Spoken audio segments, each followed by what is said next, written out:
राजस्थान सरकार के कैबिनेट मंत्री जोगाराम पटेल ने जोधपुर सर्किट हाउस में जन सुनवाई की। इस दौरान मंत्री पटेल ने लोगों से मुलाकात की और आए हुए फरियादियों की समस्याओं को सुना। साथ ही मंत्री ने उनकी समस्याओं के समाधान के लिए तत्काल दिशा निर्देश दिए। साथ ही इस मौके पर मंत्री जोगाराम पटेल मीडिया से मुखातिब हुए और उन्होंने कहा कि कल जोधपुर के एयरपोर्ट रोड पर बारिश के दौरान एक युवक के डूबकर मौत होने के मामले को लेकर उन्होंने कहा, कल हुए हादसे को लेकर हमें खेद है क्योंकि उसकी मौत बारिश के कारण हुई। जहां भी गलती हुई उसे ठीक किया जाएगा। जहां नालों की सफाई नहीं हुई वहां सफाई करवाई जाएगी। जोधपुर के ड्रेनेज को दुरुस्त किया जाएगा। इसको लेकर निर्देश दिए जा रहे हैं कि अधिकारियों के साथ बैठकर भविष्य में ऐसी घटना नहीं हो, इसको लेकर चर्चा की जा रही है।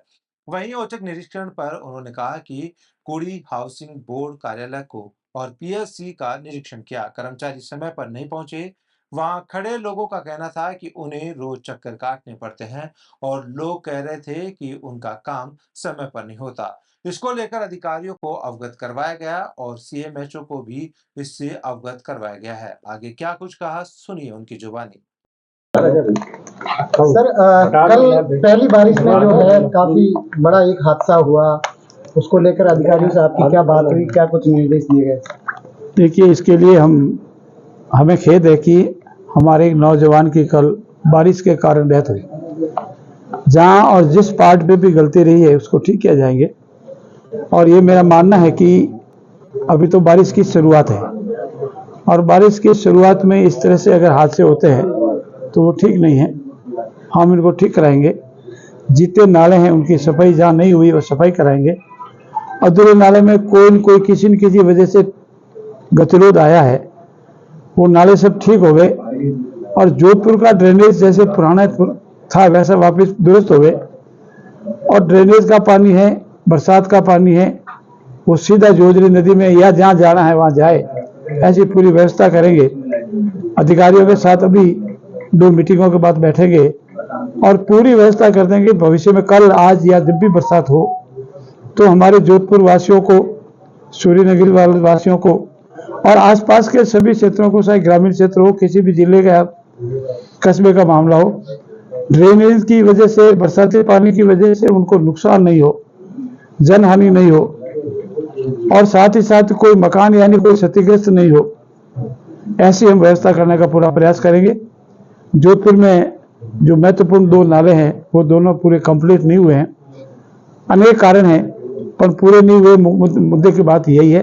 उन कारणों को हटाएंगे, समाधान करेंगे और इन नालों को पूर्ण करके ड्रेनेज सिस्टम ठीक हो, इसकी पूरी व्यवस्था करेंगे। सर अभी आपने जो औचक निरीक्षण किए हैं तीनों जगह, क्या कुछ मिला, क्या कुछ निर्देश? देखिए, मैं इसमें कोई संकोच नहीं करता कि मैंने कुड़ी हौद में जो पानी की सप्लाई है उसका, हमारे जो हाउसिंग बोर्ड का मेन ऑफिस है उसमें, और सबसे बड़ी पंचायत है कुड़ी, उसकी पीएससी का निरीक्षण किया। उनमें अनियमितताएं थी, कर्मचारी समय पर नहीं पहुंचे।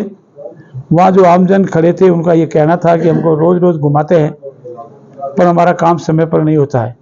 मैंने इस संबंध में उस अधिकारियों को, जो कमिश्नर हाउसिंग बोर्ड है, उनको अवगत कराया और जो हमारे सीएमएचओ है उनको अवगत कराया। और हमारा प्रयास रहेगा कि हम निरंतर औचक निरीक्षण करके ये जो सामाजिक सरोकार के जितने भी ऑफिस है वो समय पर कर्मचारी बैठे, जनता का जो वाजिब काम है वो तुरंत करे, उनको घुमावे नहीं, और जो गैर वाजिब काम है वो स्पष्ट रूप से सभ्यता से उसके लिए निवेदन कर दे कि काम होने वाला नहीं। लेकिन समय पर नहीं आना, टकराना, बार बार घुमाना फिराना, ऐसी जो प्रवृत्ति है, इस प्रवृत्ति को हम पूरी तरह से खत्म करेंगे। और हमारा ये प्रयास रहेगा कि कुड़ी जो हमारी एशिया की सबसे बड़ी पंचायत है उसमें अभी पीएससी है और उसका आउटडोर भी बहुत है, इसकी और अच्छी व्यवस्था हो, ऐसा हम प्रयास करेंगे। सर, जयपुर जोधपुर को कनेक्ट करने वाला एक नाला जो सड़क पर बहता है, इस बार फिर बारिश में वो बहेगा, उसको लेकर क्या निर्देश? आपका कहना बिल्कुल दुरुस्त है।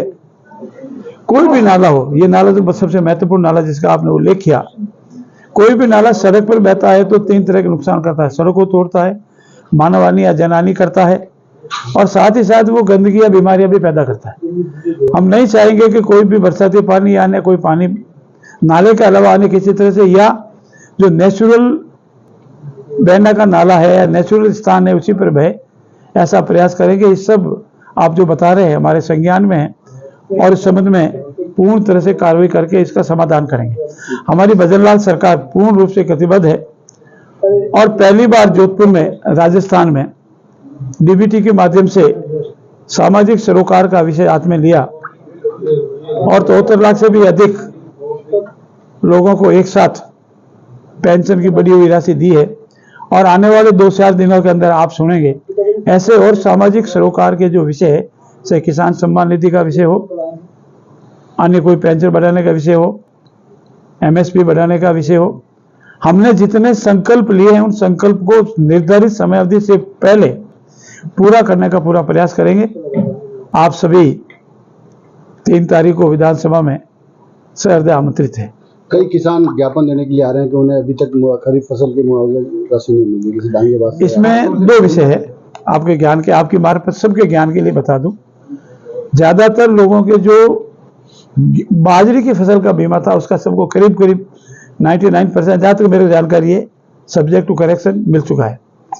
मूंग की फसल का था, कंपनी ने इसमें ऐतराज किया, 2-4 कारण बताए। हमारी मौजूदगी में क्रॉप कटिंग नहीं हुआ, मूंग की फसल कट गई थी, उसके बाद में सर्वे हुआ और इन्होंने इसका ऐतराज जिला कलेक्टर स्तरीय समिति के सामने किया था। जिला स्तरीय समिति कमेटी ने सुनकर के उनके ऐतराज को अस्वीकार कर दिया। अब कंपनी को चाहे मूंग का है, चाहे बाजरी का, अन्य फसलों का फसल बीमा का पैसा देना पड़ेगा, क्योंकि जिला स्तरीय कमेटी ने उनका क्लेम को, काश्तकारों के क्लेम को वाजिब माना है।